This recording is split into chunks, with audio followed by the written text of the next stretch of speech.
Australia menghina Pancasila.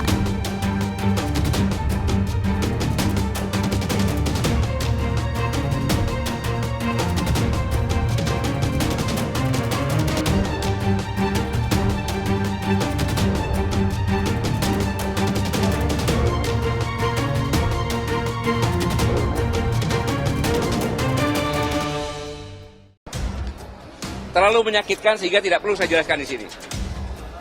Tentang tentara yang dulu, tentang Timor Leste, tentang Papua juga harus merdeka, dan tentang Pancasila yang dipresentasikan menjadi Pancagila. Dengan 55 yang tidak benar. Karena kerjasama militer itu hanya sebagian kecil dari bentuk hubungan bilateral antara Indonesia-Australia. Masih ada kerjasama di bidang perdagangan, di bidang Kementerian Luar Negeri, di bidang ekonomi, banyak bentuk kerjasama yang lain kan begitu. Ini aja sebagian kecil yang menyangkut masalah pertahanan negara. Jadi biarlah itu berproses, dan saya kira Menhan Australia sudah berjanji untuk secepatnya memberikan. Baru-baru ini kita disuguhkan berita tidak sedap bahwa militer Australia melakukan penghinaan terhadap dasar negara Republik Indonesia, Pancasila. Hal ini sungguh mengganggu, dan kita sebagai bangsa yang berdaulat Pancasila sebagai dasar dan ideologi negara Indonesia menjadi bahan mainan oleh negara lain. Bagi bangsa Indonesia, ideologi Pancasila adalah jiwa yang menjadi hidup matinya bangsa. Persoalan ini muncul saat salah satu instruktur kapal lihan pangkalan militer di Perth, Australia yang menemukan kejanggalan materi yang berisi penghinaan terhadap Indonesia dan Pancasila. Sebab sumber juga menyebutkan materi yang menyinggung Indonesia dan Pancasila tersebut diantaranya tuduhan pelanggaran HAM pada tahun 1965 atau invasi Timur Timur, dan juga tuduhan pada mendiang Sarwa Edwi Bowo sebagai pembunuh massal, dan materi yang terpampang di dinding pangkalan militer tersebut yang menghina Pancasila dipelesetkan menjadi Pancagila. Dengan membuat 5 prinsip gila, pelecehan ideologi dan dasar negara ini sungguh memuaskan dan tidak bisa diterima, apalagi pelesetan itu hadir dalam institusi pendidikan militer yang secara sadar akan menjadi doktrin bagaimana militer Australia memandang bangsa Indonesia. Kita belum tahu apa yang menjadi latar belakang kenapa Pancasila dipelesetkan menjadi Pancagila. Yang jelas yang dipampangkan itu pasti mempunyai maksud tertentu. Australia tidak boleh sembrono dalam membangun hubungan bilateral dalam sikap seenaknya sendiri ini. Bisa berdampak serius dalam hubungan bilateral. Australia lebih banyak dirugikan bila menciptakan masalah dengan Indonesia, baik dari sisi ekonomi maupun secara geopolitik. Terlebih dewasa ini, Indonesia sudah mulai bangkit menjadi salah satu bangsa besar di dunia. Menanggapi persoalan ini, Menhan Australia menanggapi dengan serius dan juga memastikan bahwa mereka telah meminta maaf. Karenanya memeriksa masalah serius yang disampaikan dan penyelidikan atas insiden itu sedang dilaksanakan.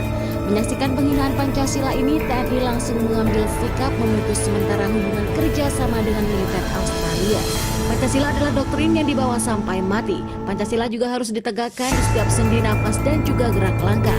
Pancasila sebagai doktrin dipegang teguh oleh setiap prajurit, entah itu Tamtama Bintara maupun perwira. Wajib hukumnya memegang doktrin Pancasila yang termuat dalam Sumpah Prajurit dan Sabta Marga. Dalam Sabta Marga juga tercantum poin 1, kami warga negara Republik Indonesia yang bersedikan Pancasila, kami patriot Indonesia, mendukung serta pembela ideologi negara yang bertanggung jawab dan tidak mengenal menyerah. TNI bukanlah tentara yang lembek, bukanlah tentara yang terakhir dari kekuasaan modal dan elit. Tapi TNI lahir dari rahimnya revolusi rakyat Indonesia. Rakyat yang memperjuangkan kemerdekaan dan kedaulatan tanah airnya dari penindasan imperialisme dan kapitalisme dengan dasar kuat berbasis ideologi. Sikap tegas memutuskan hubungan sementara kerjasama militer dengan Australia tentu akan didukung penuh oleh rakyat dan presiden sebagai panglima tertinggi TNI. Berdasarkan rilis terbaru majalah Amerika Serikat Force untuk kawasan Asia, kekuatan TNI merupakan kekuatan militer terkuat keempat di bawah China, India, dan Korea Utara. Indikator yang digunakan adalah jumlah personil dan belanja militer. Hal ini tidak lepas dari kesadaran Presiden Joko Widodo dalam meningkatkan anggaran belanja TNI sehingga kekuatan militer dan alutsista kita tidak kalah dengan negara lain. Sebab pada masa Presiden Soekarno di tahun 1960-an adalah masa kejayaan kekuatan militer Indonesia telah menjelma menjadi salah satu yang terkuat dan terbesar di dunia.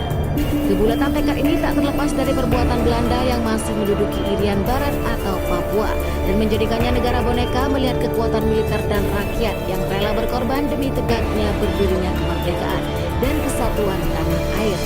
Dan berkibarnya bendera merah putih di Papua, Trikora pasca Belanda atas desakan Indonesia pun dipaksa mundur dan keluar dari Papua, di mana Pancasila sudah menyatu dan dijiwai Presiden TNI dan rakyat merupakan kekuatan lahir dan batin bagi eksistensi tegak berdirinya bangsa Indonesia. Jangan meremehkan bangsa Indonesia mengganggu ideologi Pancasila, di mana Prof. Fili juga mengatakan kehebohan itu sejatinya hanyalah lelucon, tapi bagi Indonesia Pancasila tidak bisa dibuat lelucon. Bagi seorang perwira militer yang sangat nasionalistik, Pancasila memiliki status hampir suci. Banyak orang yang melihat Pancasila sebagai hal yang sangat penting. Mereka menganggap itu sebagai pernyataan umum atau dasar persatuan. Dan keanekaragaman Indonesia pun yang menghina Pancasila berpotensi berbahaya bagi Indonesia. Menteri Pertahanan Indonesia Prabowo Subianto sebelumnya juga menegaskan bahwa penghinaan terhadap Pancasila dibuat oleh oknum militer berpangkat terendah di Angkatan Pertahanan Australia. Oknum itu juga telah ditegur dan dihukum, di mana Menteri Pertahanan Australia Richard Marles mengatakan penyelidikan atas insiden itu sedang diselesaikan. Australia berkomitmen untuk membangun hubungan pertahanan yang kuat dengan Indonesia, termasuk melalui kerjasama dalam pelatihan, demikian dikatakan Marles dalam sebuah pernyataan.